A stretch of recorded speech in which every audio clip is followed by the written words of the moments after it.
2015년을 은혜로 살았는데 한 해를 돌아보면서 1년 동안 어떤 삶을 살았는가를 돌아보는 시간쯤 되어지면 보통 1년 전체적인 사람들의 의견 가운데 2015년이 과연 우리에게 어떤 한 해였는가를 사자성어로 보통 표현할 때 전국에 있는 교수님들을 대상으로 설문조사를 해보면 2015년을 지나는 사자성어가 뭐냐라고 했을 때 거기에 선정된 것이 혼용무도라는 말입니다. 혼용무도. 흑암에 덮인 것처럼 뭔가 앞길을 볼 수 없는 한 해였다. 이게 어쩌면 우리 사회를 바라보는 사람들의 시각이었고요. 또 좀 넓게 세상을 바라보면 우리가 성탄절을 앞두고 있음에도 불구하고 여전히 세상은 흑암과 어둠 속에 사로잡혀 있어서 인간이 가지고 있는 탐욕과 욕심과 권력욕은 수많은 사람들을 고난과 고통으로 몰아넣는 그런 시대에 살아가고 있습니다. 아프리카 한 지역에서 내전이 일어나서 이 내전 가운데 반군들이 저지른 악행을 보고하는 내용을 보니까 이 사람들은 자기 사람들에게 선거할 때 손목을 잘라버리면 선거를 하지 않겠다 싶어서 반군들이 저지른 중에 한 4,000명가량의 사람의 손목을 잘랐습니다. 이게 인간이 할 수 있는 최악의 모습이고, 그런 이 어둠의 땅에 주님이 오셔야 했고 그 주님의 오심을 선언하는 것이 우리가 성탄절이라고 하면, 도대체 우리가 또 맞이하는 성탄절 그 의미가 무엇인지를 우리가 깊이 생각해보고, 그냥 행사로 그쳐지는 성탄이 아니라 주님 이 땅에 2000년에 오셨던 것처럼 지금도 복음으로 우리에게 오셔서 우리의 주인 되어 주셔서 이 나라와 이 민족과 전 세계의 모든 사람들에게 구주가 되어 주옵소서. 그런 기도할 수 있는 은혜가 저와 여러분의 있기를 주님의 이름으로 축원합니다. 한 주간을 살면서 성탄이 도대체 나에게 어떤 의미가 있을까를 묵상하기 시작을 했습니다. 여러분들 성탄절 그러면 얼핏 떠오르는 생각이 있으십니까? 성탄절. 성탄절 그러면 저마다 추억들이 있을 겁니다. 아마 요즘 아이들 하도 영악해서 산타크로스 할아버지가 온다고 하는 걸 믿는 아이들은 별로 없을 거예요. 근데 저희 아이들을 키울 때만 해도 성탄절이 되어지면 산타크로스 이야기를 하면서 산타크로스 할아버지가 선물을 줄 건데, 그러면 아이들은 얼마나 기대를 하고 있는지 밤에 잠도 잘 이루지 못하고 뒤치럭뒤치럭 하면, 제 기억으로는 그때 우리 여자아이들을 키울 때니까 아이들이 제일 갖고 싶은 게 뭐냐고 묻죠. 보통.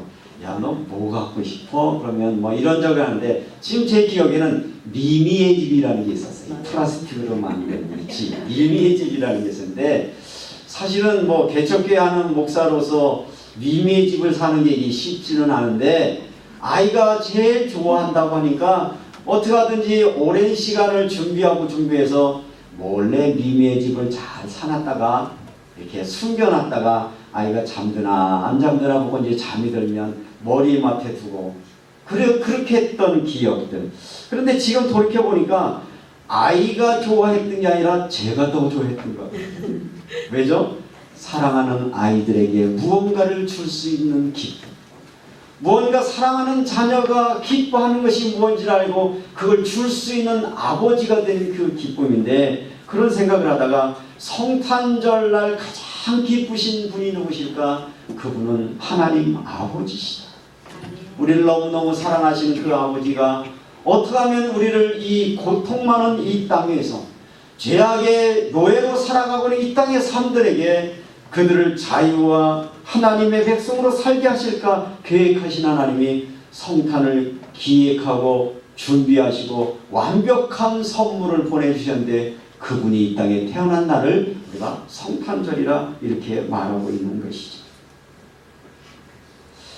그런데 예전에 생각했던 이 성탄절은 아름다움이다, 사랑이다, 이런 느낌으로 와졌는데 이 말씀을 보다가 이 성탄이 우리에게 아름다운 선물이 되려고 하면 저절로 되어진 것이 아니라 성탄을 위하여 헌신하고 수고한 순종의 사람이 있었음을 성경을 통해 발견했는데 그 사람이 바로 요셉이라는 사람이었습니다. 여러분들이 오늘 성경 본문을 읽으셨는데 성경의 본문의 말씀을 우리는 그냥 너무 성탄절 때 읽는 성경이 뻔하다고 생각을 하니까 그냥 읽기 쉽습니다만 오늘 예수 그리스도의 나심은 이러하니라 그의 어머니 마리아가 요셉과 약혼하고 동거하기 전에 성령으로 잉태된 것이 나타났더니 우리에게는 뭐 별 얘기 아닌 것 같지만 요셉에게는 엄청난 충격의 사건이었습니다. 세상에 태어나서 이처럼 기가 막힌 일이 없었던 거예요. 너무너무 사랑했던 마리아. 그래서 사랑하는 사람과 약혼을 하고 유대인들의 약혼의 결례를 보면 보통 약혼을 하고 1년쯤 지난 다음에 결혼해서 동거를 하게 되어지는데 이미 약혼을 하는 순간 법적으로는 부인이에요. 법적으로는 부인이지만 실질적인 동거는 1년 후에 하니까 이 자기 부인된 마리아에게 어떤 것이 나타나기 시작했냐면 배가 불러오기 시작했다는 거예요. 누구와 상관없이 나와 상관없이 저는 이 말씀을 묵상하다가 야 성탄절 우리는 기쁨으로 봤지만 요셉에게는 뭐예요? 충격의 사건이었던 거예요. 일생일 때 가장 고통스러웠던 순간이 어느 때일까요? 자기와 상관없이 자기와 정혼한 여자가 임신했다는 사실 때문에 아파하고 괴로워하고 그래서 고민했던 시간. 그러면서 제가 마음속에 나도 남자이기 때문에 요셉의 입장에서 한번 이 말씀을 묵상하다 보니까 야 이거 기가 막힌 일이구나. 기가 막힌 일이에요. 한 남자로서의 고민. 또 이 요셉에게 하나님이 요구하신 것은 너와 상관없이 내 아내를 통해서 이 땅에 구원주를 보내주겠다는 그 요구 앞에 갈등하고 고민하는 이 요셉을 보면서 이런 단어가 떠올랐습니다. 빠져나갈 수 없는 방법이 보이지 않는 막다른 골목에 선 요셉. 아마 여러분이 인생을 살다 보면 때때로 막다른 골목에 선 요셉처럼 정말 견디기 어려운 문제에 봉착할 때가 우리 인생 가운데는 엄청나게 많다는 거죠. 내 생각으로는 도무지 이해하고 받아들일 수 없는 엄청난 사건. 나를 그렇게 사랑한다고 말했던 이 여인이 나와 상관없이 임신을 했다는 것인데 제가 교도소 선교에 가서 몇 번 이렇게 사람들하고 접해보니까 보통 교도소에 수감된 살인범들 중에 대부분의 살인자의 대부분의 사람들은 누구냐면 자기와 관계된 여인을 죽인 분들이 제일 많습니다. 아마 요셉이 기도의 사람이 아니었다면 자기가 죽든지 같이 죽든지 마리아를 죽이든지 아마 그런 짓을 했을 거예요. 그런 느낌이 있다 보니까 야, 이 성탄절이라고 하는 것은 저절로 오는 것이 아니라 하나님의 복음을 위하여 결심한 믿음의 사람들의 헌신의 결과라고 하는 것을 다시 한번 받아보게 되었습니다. 어쩌면 이때의 요셉의 심정은 현실을 부인해버리고 싶은 그런 사건이었습니다. 차라리 꿈이었으면 좋겠다. 여러분들 인생을 살다 보면 야 이거 현실이 아니었으면 좋겠다. 나에게 이런 일들이 벌어지지 않았으면 좋겠다. 그런 상황들을 우리도 맞이하지 않습니까? 이런 상황을 요셉이 맞이했다는 것입니다. 왜냐하면 이와 같은 일들이 벌어졌을 때 당시에 율법으로 말하면 신명기 22장 23절 24절이나 민수기 5장 21절에 보니까 이런 상황들이 벌어질 줄 알고 성경은 이렇게 말하고 있습니다. 여인의 뜰에 올라가면 여인의 그 성전 뜰 가운데 여인의 뜰이라고 있는데 이 여인의 뜰에 15개 계단 위에 큰 문이 하나 있는데 이것은 여자들은 성전에 거기까지만 가는 거예요. 그래서 사건이 벌어지면 예를 들면 오늘 신명기에서는 이렇게 얘기합니다. 어떤 여자가 남자와 약혼을 하고 약혼한 남자와 다른 남자와 동침하면 발견되는 둘을 불러다가 돌로 쳐 죽일 것이요. 이스라엘 공동체는요, 이 어떤 성적인 문제에 대해서는 굉장히 예민했기 때문에 이 간음한 사람들이 잡히면 어떻게 했다고요? 돌로 쳐 죽였어요. 다시 말하면 요셉은 지금 뭘 상상하냐면 이 여인을 돌 맞아 죽게 할 거냐 이런 생각이 드는 거죠. 분명히 잘못한 일을 가지고 내 혼자 해결할 수 있는 건 아니고 이 사실이 다른 사람에게 알려지면 이 여인을 돌 맞아 죽게 할 것인지, 아니면 이제 다른 경우가 있죠. 사람들로부터 의심을 받아서 의심받는 사람들은 어떻게 하냐면 그 의심받는 사람들을 공개적인 재판에 갖다 놓고 제사장은 저주문을 쓰는 거예요. 여기다 이제 저주문을 이렇게 두루마리 쓰고 저주문을 쓰고 이 저주문에다가 그들이 가져온 향초를 갖다가 그 약물을 갖다 놓고 성전 바닥에 있는 흙먼지를 모아서 그 물에다 태워서 그걸 먹게 합니다. 그래서 그걸 먹으면 이게 이 사람이 거짓말하는 거면 저주가 임해가지고 그 자리에서 죽든지 병 걸려 죽을 것이고, 이 사람이 누명을 쓴 것 같으면 그런 저주의 물을 먹고도 괜찮다라고 하는 그런 어떤 합법적인 얘기인데, 우리로 말하면 거짓말 탐지 같은 그런 절차를 하죠. 그러나 이미 이 사람에게 이런 일들이 사실이든 안 사실이든 자기의 여자를 공개적으로 그런 재판장에 세운다는 것은 이 요셉으로는 굉장히 고통스러운 사건이었기 때문에 이 요셉은 너무너무 반고여서 고민하다가 답을 내렸어요. 오늘 성경을 여러분이 읽어보시면 이 요셉이라고 하는 사람을 설명하고 있는데 19절 보실까요? 그 남편 요셉은 의로운 사람이라 그를 드러내지 아니하고 가만히 뭐하자? 끊고자 하여.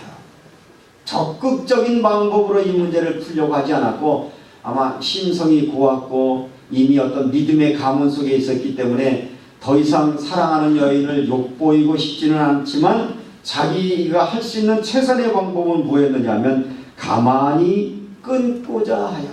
그래서 선택의 방법을 누구의 방법으로 선택했어요? 자기의 방법으로 선택을 해서 끊고자 했습니다. 어쩌면 타인에 대한 배려의 마음도 있습니다.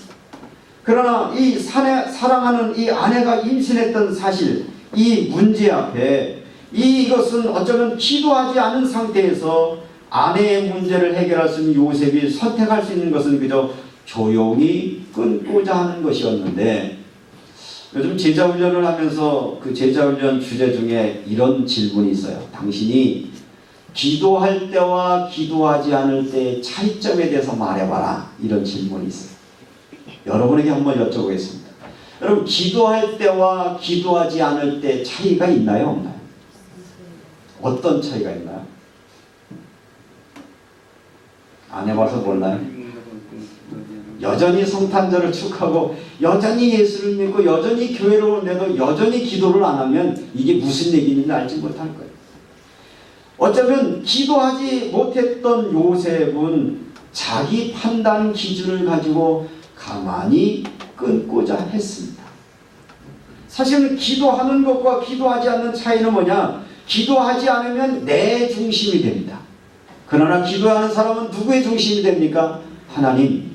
이런 사건 속에 하나님의 계획하심은 무엇입니까? 하나님 이런 사건을 통해서 나에게 무엇을 말씀하시려고 합니까? 하나님의 계획과 섭리를 묻고 그것 앞에 나아가는 것인데, 요셉은 기가 막힌 일들 닥치면 아마 저나 여러분하고 비슷했던 것 같아요. 작은 거는 기도를 할 수 있는데 너무 엄청난 일은 기도할 수 없는 거 있죠. 이해가 되세요? 대부분 사람들이요, 자잘한 건 기도해요. 근데 너무 엄청난 거는 아예 너무 엄청나기 때문에 뭘로 결론 내려? 안 된다고 생각하는 거예요. 자기 중심으로 판단합니다. 아마 이 요셉은 고민하다가 그래, 내가 좀 손해보면 되지 해서 가만히 끊고자 했을 것입니다. 어쩌면 이것이 자기가 할 수 있는 최선의 선이라고 했을 겁니다.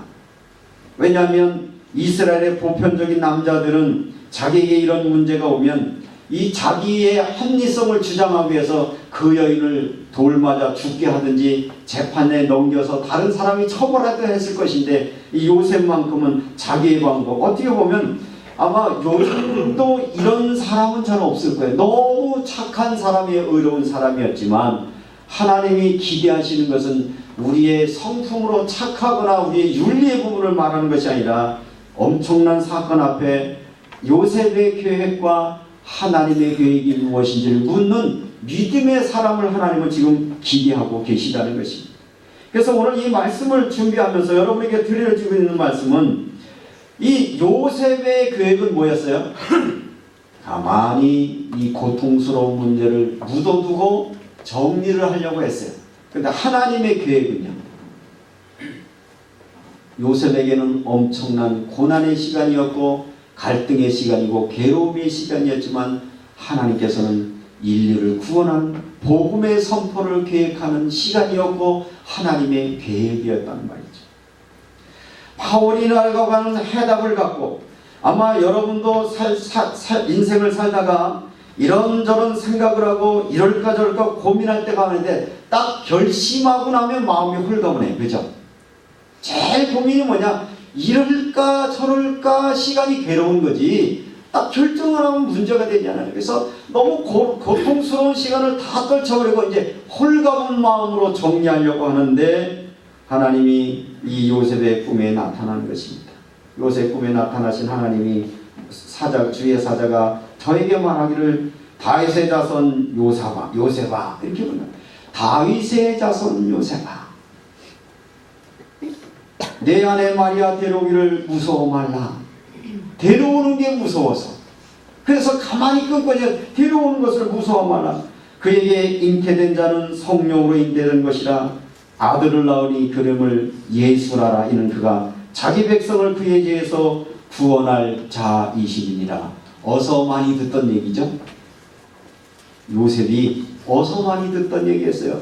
이사야 선지자를 통해서 주신 메시지로 수없이 들었던 하나님의 말씀이었어요.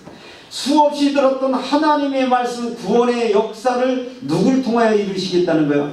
바로 너를 통하여 이루실 것이고 너의 가정을 통해 이룰 것이고 너의 결혼을 통해서 이룰 것이니까 내 계획대로 내 계획을 내려놓고 뭐를 따르라? 나의 계획 앞에 내가 순종하라 라는 그의 말씀을 할 때 요셉은 믿음의 사람이었음이 보여지는 것이 자기의 계획을 내려놓고 이 주의 사자의 계획의 명령 앞에 순종함으로 그가 아내 데려오기를 꺼려했었지만 기꺼이 자기의 마음속에 이해할 수 없고 받아들일 수 없었던 그런 상황에서 변화되어서 24절을 읽겠습니다. 요셉이 잠에서 깨어 일어나 주의 사자의 분부대로 행하여 그 아내를 데려왔어요. 데려온 것뿐만 아니라 뭘 포기하느냐를 보세요. 25절 아들을 낳기까지 동침하지 아니하다니. 어른들은 무슨 의미인지 알 거야. 이게 가능할까요? 사람이 이 땅에 태어나서 굉장히 설렘의 순간들이 다양한데 아마 초등학교 들어가기 전에 막 가방 준비해놓고 있던 시간이에요. 아니면 여러분들 처음 회사에 출근하려고 막 준비했던 설렘의 시간. 그리고 또 설렘의 시간이 있다면 뭐죠? 결혼을 앞둔 새신랑 새신부의 설렘들.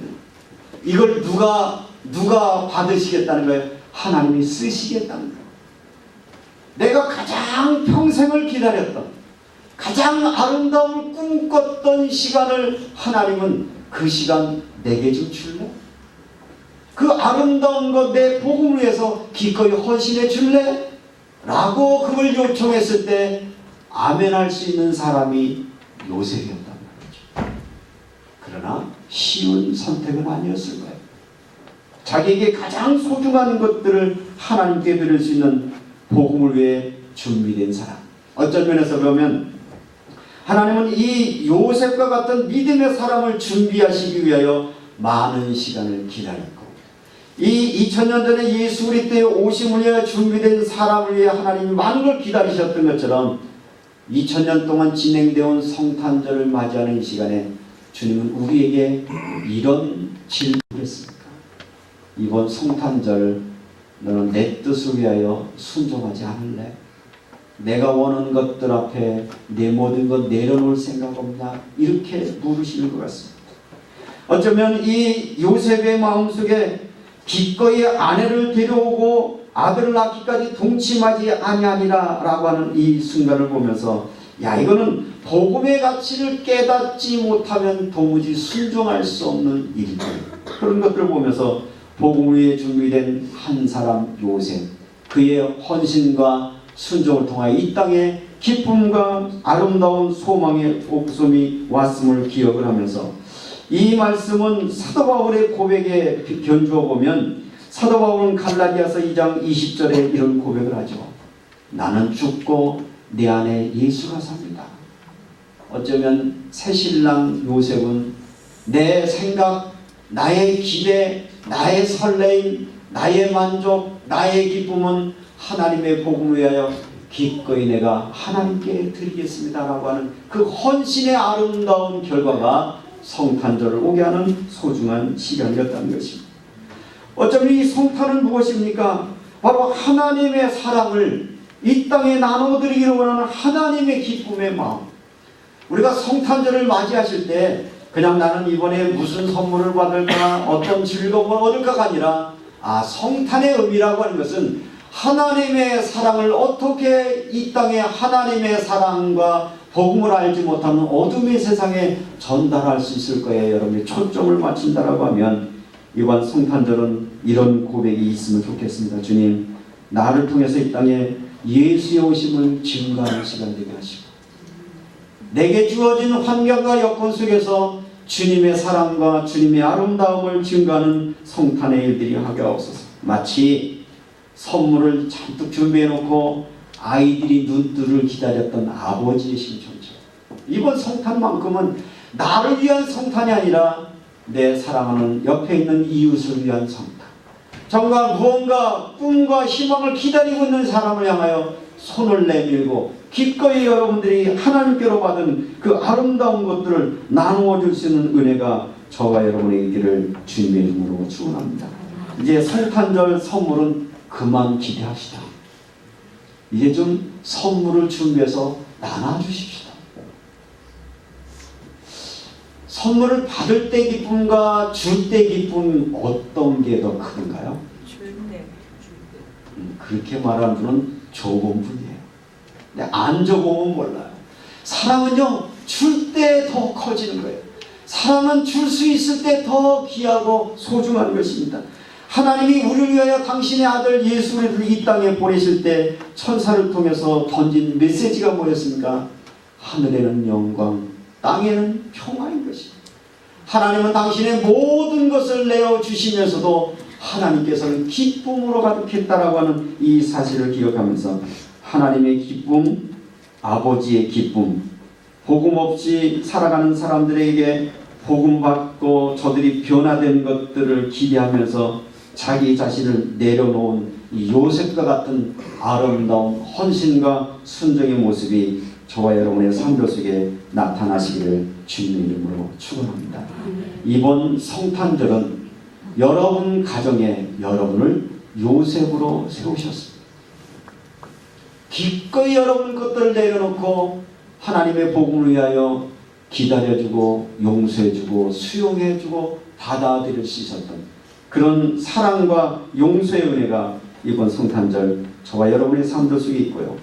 또 하나님을 사랑하고 내 이웃을 내 몸처럼 사랑하라고 말씀하신 것처럼 이번 성탄절은 지금도 전 세계에는 이 성탄절은 여전히 행사로 진행되고 있지만 아직도 복음을 자기의 것으로 받지 않고 예수 그리스도의 나심을 내 안에 내 구주로 예수 그리스도를 받아들이지 못한 채 자기의 탐심과 욕심과 자기의 명예심 때문에 갈등하고 고민하고 있는 어떤 정치권이든 경제권이든 아니면 세상의 문화이든 모든 것들이 탐심과 제약 속에 가득한 이때 나의 계획을 내려놓고 하나님의 계획 앞에 순종할 수 있는 이 예배하는 자리에 참석한 저와 여러분을 통하여 이 땅에 아름다운 복음이 증거되는 놀라운 역사심이 나타나시기를 주님의 이름으로 축원합니다. 기도하겠습니다. 참 좋으신 아버지 하나님, 성탄절을 수많은 시간을 보냈지만 성탄은 그저 온 것이 아니라 하나님의 계획 앞에 자기 계획을 철저히 내려놓았던 요셉의 순종과 헌신이 있었음을 발견하게 하시니 감사합니다. 우리도 하나님의 복음을 위하여 준비된 사람으로 살게 하시고 이 하나님의 복음을 위하여 사용되는 소중한 삶을 살아서 하나님이 기뻐하신 데 저희들을 쓰임받도록 도와주옵소서. 우리를 우리의 가정의 선교사로 보내주시고 우리 일터와 우리 지역에 복음 가진 자로 우리를 파송해 주셨사오니 하나님, 내 계획과 하나님의 계획이 상출될 때 내 계획을 내려놓고 하나님의 계획 앞에 순종할 수 있는 믿음의 삶이 되게 하여 주옵소서. 육신의 소욕대로 살 것이 아니라 성령의 인도하심에 순종하는 삶을 살게 하셔서 이 땅에 복음을 준비하고 복음을 선포하는 소중한 삶을 살 수 있도록 은혜 나리어 주옵소서. 우리의 성도들의 각 가정들을 축복하여 주시되 예수 그리스도가 저들의 가정의 주인이 되어 주시옵소서. 우리 성도들의 사업장에 예수 그리스도 주님이 주권자가 되시고 주님이 역사하여 주옵시고 이 나라의 민족을 긍휼히 여겨주셔서 아버지 하나님, 이 나라의 민족의 모든 위정자들과 이 문화 위에 주의 복음이 나타나게 하셔서 하나님이 이 성탄절이 하나의 행사가 아니라 우리의 삶의 역사하시는 주님을 기억하는 소중한 시간 되게 하여 주옵소서. 어둠 속에 있었던 모든 자들에게 희망과 소망으로 남겼던 것처럼 오늘 예배 참석한 우리 사랑하는 성도들에게 주님의 오심이 소망이 되게 하시고 기쁨이 되게 하시고 감격이 될 수 있는 성탄을 준비하도록 은혜 나려 주시기를 원하오며 우리 주님 예수 그리스도의 이름으로 기도하옵나이다. 아멘.